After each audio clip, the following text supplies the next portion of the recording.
जय सद्गुरुदेव, जय पद शरणम। मेरे सद्गुरु की वाणी परम संत महात्मा यशपाल जी महाराज का प्रवृत्ति में निवृत्ति। गृहस्थ धर्म के लिए श्रीमद् भगवद गीता का गीता सुधा भाष्य, अध्याय 9, श्लोक 23। ये अप्यन्य देवता भक्ता यजन्ते श्रद्धया अन्विताः ते अपि मामेव कौन्तेय यजन्त्य विधिपूर्वकम्। हे अर्जुन, यद्यपि श्रद्धा से युक्त जो सकाम भक्त दूसरे देवताओं को पूजते हैं, वे भी मुझको ही पूजते हैं, किंतु उनका वह पूजन अविधि पूर्वक अर्थात अज्ञान पूर्वक है। जिस कामना की सिद्धि के लिए जिस देवता की पूजा का शास्त्र में विधान है, उस देवता की शास्त्रोक्त यज्ञादि कर्मों द्वारा श्रद्धा पूर्वक पूजा करना अन्य देवताओं की पूजा करना है। समस्त देवता भी भगवान के ही अंगभूत हैं। भगवान ही सबके स्वामी हैं और वस्तुतः भगवान ही उनके रूप में प्रकट हैं। इस तत्व को न जानकर उन देवताओं को भगवान से भिन्न समझकर सकाम भाव से जो उनकी पूजा करता है, यही भगवान की अविधि पूर्वक पूजा है। संसार में अनेक संप्रदाय हैं, परंतु उनके अनुयायी मेरा सर्वव्यापक रूप नहीं जानते। वे अग्नि, इंद्र, सूर्य और सोम के उद्देश्य से यज्ञ करते हैं। वे यज्ञ भी मुझे ही प्राप्त होते हैं, क्योंकि यह सारा विश्व मैं ही हूँ। परंतु यह उपासना प्रणाली सीधी नहीं बल्कि टेढ़ी है।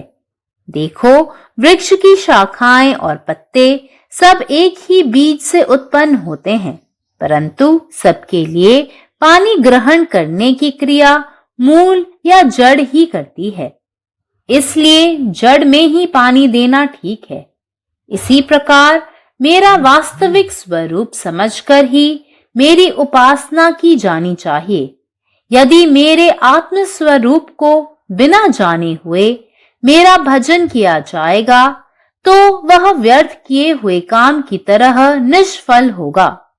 अतः कर्म के लिए ज्ञान दृष्टि की आवश्यकता होती है, और उस दृष्टि का स्वच्छ तथा निर्मल होना भी आवश्यक है।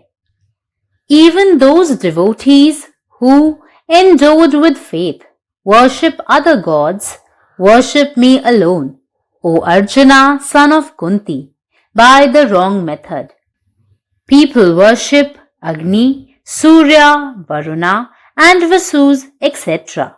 Even they attain me because I am everywhere. But their devotion is not pure. They worship me in ignorance. Their mood of worship is contrary to the right understanding. Hence, they return to this world. Water should be given to the root and not to the branches. If the root is satisfied, the whole tree must be and is satisfied. If I, the root of this world, and all the gods am satisfied, all the gods must be and are satisfied. Though the messages from the 5 organs of knowledge reach the one consciousness, will it be right and useful to place a sweet meat in the ear and a flower in the eyes? The function of eating must be done by the mouth alone, and the function of smelling by the nose alone. Therefore, I should be worshipped with a clear understanding as one without a second, remaining the same in the past, present, and future. They should know me as the self in all beings.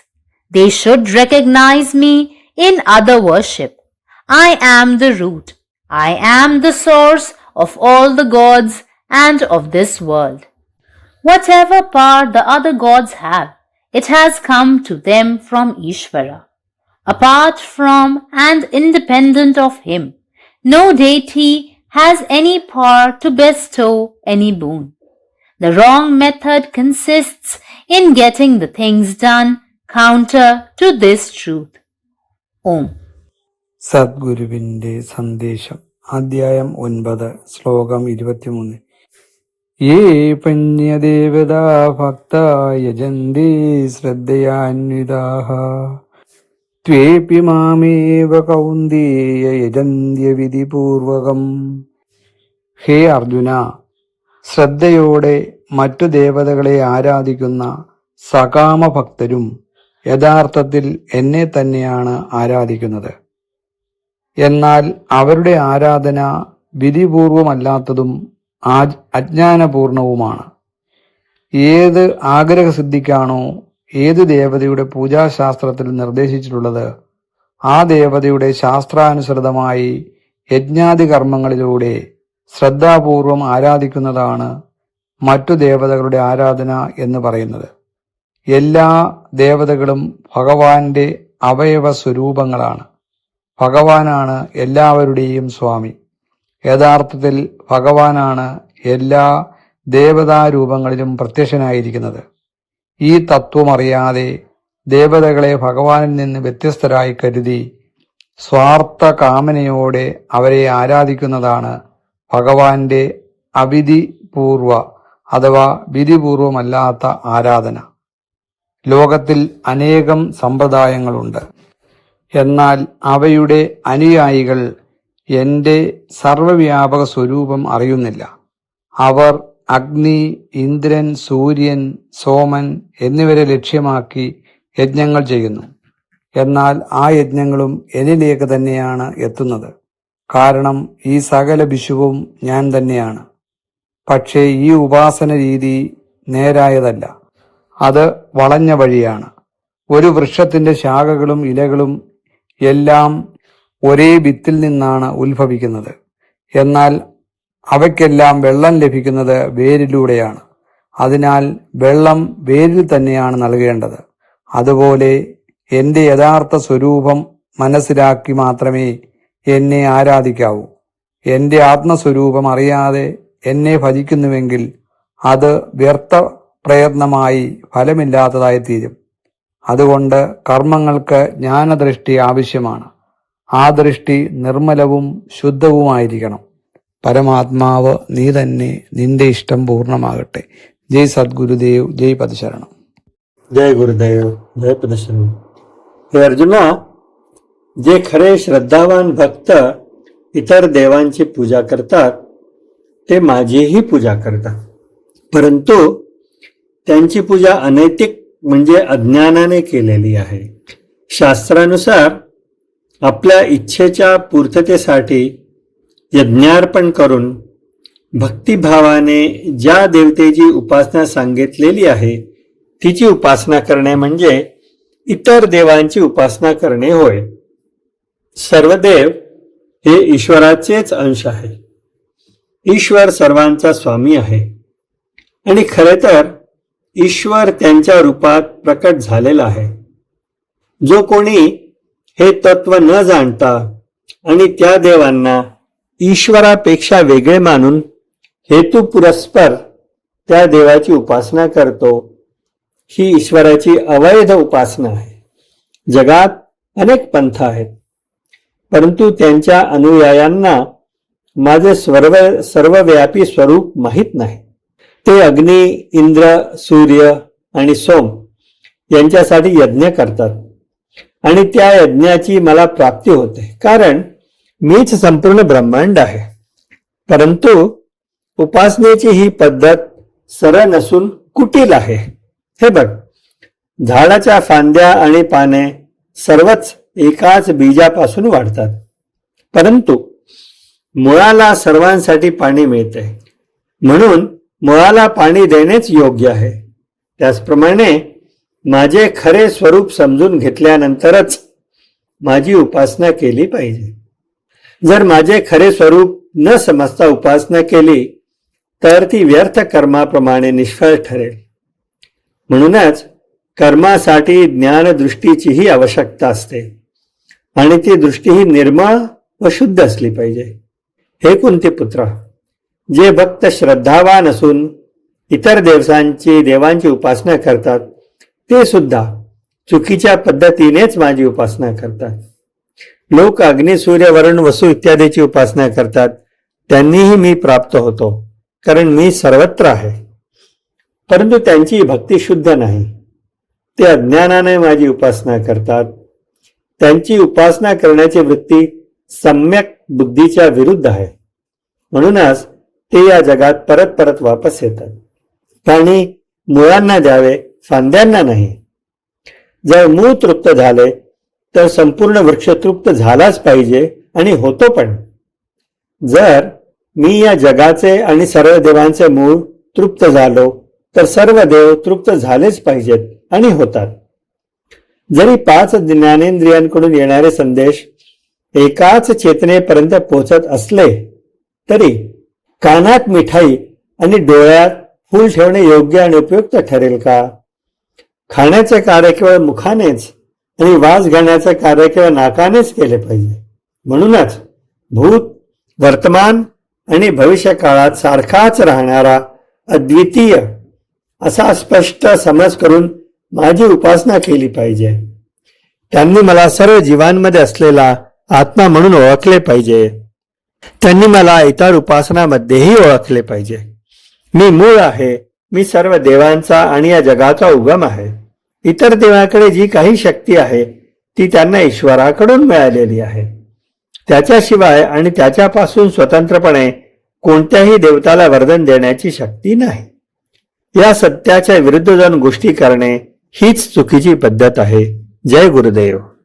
Gita సుధ అధ్యాయం 9 శ్లోకం 23. ఏప్యన్య దేవతా భక్త యజంతే శ్రద్ధయాన్వితాః తేపి మామేవ కౌంతేయ యాజ్ఞన్య విధిపూర్వకం. ఓ అర్జున, శ్రద్ధాయుక్తుడై కోరిక కలిగిన భక్తుడు ఎవరైనా గాని ఇతర దేవతలను పూజిస్తూ ఉన్నప్పటికీ అతడు కూడా నన్నే పూజిస్తున్నాడు. అయితే వారి ఆ పూజ అవిధి పూర్వకమైనది, అంటే క్రమం తప్పింది, అనగా అజ్ఞానంతో కూడిందైనది. ఏ కోరికను సాధించడం కోసం ఏ దేవత యొక్క పూజా విధానం శాస్త్రంలో ఉన్నదో ఆ దేవతలను శాస్త్రోక్తంగా యజ్ఞాది కర్మలతో శ్రద్ధతో పూజించుట అన్ని దేవతలను పూజించుటై ఉన్నది. దేవతలందరూ కూడా భగవాన్ని అవయవములే. భగవాన్డే అందరికీ స్వామి మరియు భగవాన్డే వారి రూపంలో ఆవిర్భవించాడు. ఈ తత్వమును తెలుసుకోకుండా ఆ దేవతలను భగవాన్ కన్నా వేరైన వారిని అనుకుని కోరికతో ఎవరు పూజిస్తారో ఆ పూజయే భగవానుని అవిధిపూర్వక పూజ. ప్రపంచంలో అనేక సాంప్రదాయాలున్నాయి. అయితే వాటిని అనుసరించి వారు నా సర్వవ్యాపక రూపమును ఎరుగరు. వారు అగ్ని, ఇంద్రుడు, సూర్యుడు మరియు చంద్రుడు అని నన్నే వేరు ఉద్దేశంతో పూజిస్తారు. యజ్ఞం చేస్తారు. ఆ యజ్ఞం కూడా నాకే చెందుతుంది, ఎందుకంటే ఈ విశ్వమంతా నేనే.